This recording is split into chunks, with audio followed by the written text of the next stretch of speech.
Have you ever tried to solve a problem, but in the process, you actually created a bigger problem? Welcome to the Cobra Effect. In the 1800s, the British in colonial India decided that they wanted to address what they saw as a problem of cobras.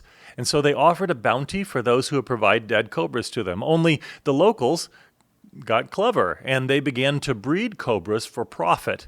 Of course, that hit the pocketbooks of the British quite a bit, and they had to cancel the plan. It didn't accomplish what they wanted. Well, that's the Cobra Effect. It's where you engage in some kind of activity to get a certain result, but there are these series of unexpected consequences that come in the way. Our thinking often skips second and third order consequences. So we think about, if I do this, then this happens. But what happens after that? And what happens after that? And what happens after that? That's how a good chess player plays the game, right? They're thinking more than just one move ahead.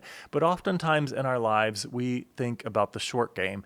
And in the process, we put ourselves in some pretty difficult situations. This is true whether you're a truth seeker, a problem solver, or a metaphorical or literal treasure hunter. So we want to figure out how we can teach ourselves to think a little bit further down the road to get those better results.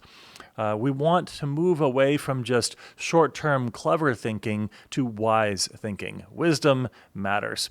So as usual in most of my videos, especially on cognitive biases and logical fallacies and some of these strategies for our metaphorical and literal treasure hunting, I have for you 5 thoughts, ideas, tips, suggestions, practices that you can try out. So let's go ahead and dive in. I have them jotted down right here in front of me. First one is simple one. Questions are our friends. So ask the question, what problem am I actually trying to solve? So if you solve a side problem or a surface issue, you may actually be creating new and worse problems beneath the surface. So taking the time to really define your problem and to understand it from different angles, different perspectives, to not skip past this. We oftentimes just assume that the problem is that immediate thing that we see in front of us. But maybe there's something else that's causing that. Or maybe there's more complexity to it. So we want to take the time to really just ask, what's the problem I'm actually trying to solve? And maybe ask that a few times and challenge yourself. Be a little bit skeptical of the answer that you give yourself so that you can get to the best possible refining and definition of the problem that you're really trying to get after. That will help a lot with trying to address the Cobra Effect. The second one is watch for a misalignment of incentives in yourself and other people around you. So when you make a decision on how you're going to go about solving a problem or pursuing some kind of solution, discovering something, think about, are there some unexpected motivations here? Could this actually motivate people to do things differently than what I wanted? Like what happened in the original example I gave that led to the phrase, the Cobra Effect. So watching for those and forcing yourself to actually kind of process that and think about it. What are the incentives that are associated with this? And kind of brainstorm the possible incentives for, again, yourself and for others. Because oftentimes we can come up with some practice that motivates us to do things that might not be particularly healthy or beneficial in the long run. Third one is use second order thinking. So this first order thinking, you're looking at, if I do this, what will happen? But second order thinking is, and then what? So we want to really get into that and then what kind of question.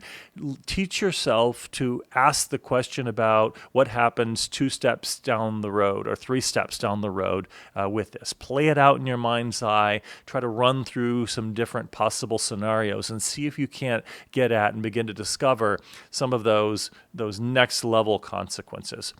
Then the fourth one would be resist the urge to act too fast just because you're uncomfortable. A lot of times we find ourselves wanting to solve a problem immediately because it's just uncomfortable or unpleasant to be in it. Maybe the problem that we're trying to solve could be there's a clue that we haven't resolved and we want to get it done, and maybe there's a time, it's time sensitive, or there's a problem that's time sensitive, so there's this stress that comes with trying to get it done before the clock hits a certain time or whatever, and that kind of discomfort and making a decision just to remove the discomfort is problematic because sometimes it doesn't actually solve the real problem. It just gives you temporary relief, only to find yourself less comfortable down the road because you've created something bigger and worse. So resist that urge to act fast. Teach yourself to take a breath, to take a few moments. Obviously, I'm not saying just sit around for weeks or months, but give yourself a little bit of time to just sit and process before you go after something. And this is true even when we're solving problems around the house, when we are solving problems in our workplace, in school, and lots of different environments. And it's also true when you are on those literal and metaphorical treasure hunts, that you have some kind of solution or solve. Just give yourself a breath, think about it, process it a little bit, think about those second order kind of implications, and give yourself a little bit of time to just pause and sit in the discomfort and teach yourself to get a little bit comfortable in that discomfort, because learning to think clearly when things are uncomfortable is a key to being a high impact, effective decision maker, problem solver, and truth seeker and discoverer. Then the fifth and final one then is design your thinking like a good quest designer or a good treasure hunt designer. So even if you're not actually a treasure hunt designer, sort of design the systems around you in a way that rewards right action and not just short-term wins.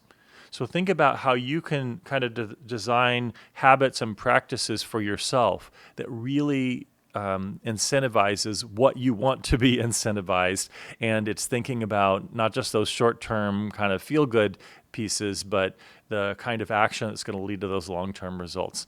Now, as is always true with these kinds of videos on cognitive biases, on observation skills, on thinking skills, these recommendations and tips are only as valuable as they're only valuable when you actually take them and try to practice them. These take repetitions of practice. It's not something you just hear at once and say, okay, great, I've got it down now, and you just start applying it and it's not a problem. You will make mistakes. We make mistakes. And even people who practice this for a long time, I've been working on a lot of these for a very long time, and I still fall into the mistakes. But I'm better able to name them and often respond and sort of reattempt. Reorganize myself and move forward. So the goal isn't perfection. It's just getting better at identifying the challenges, adapting and responding quickly. And in a situation like this, the part that's kind of tricky, though, is that once you make the decision and you get that consequence, you've kind of let the Pandora's box out of those second and third level consequences. It's hard to kind of put it back in the box. So this is where the skill comes from, thinking before you act, before you make the decision. Hope you find this useful. I look forward to your comments and questions.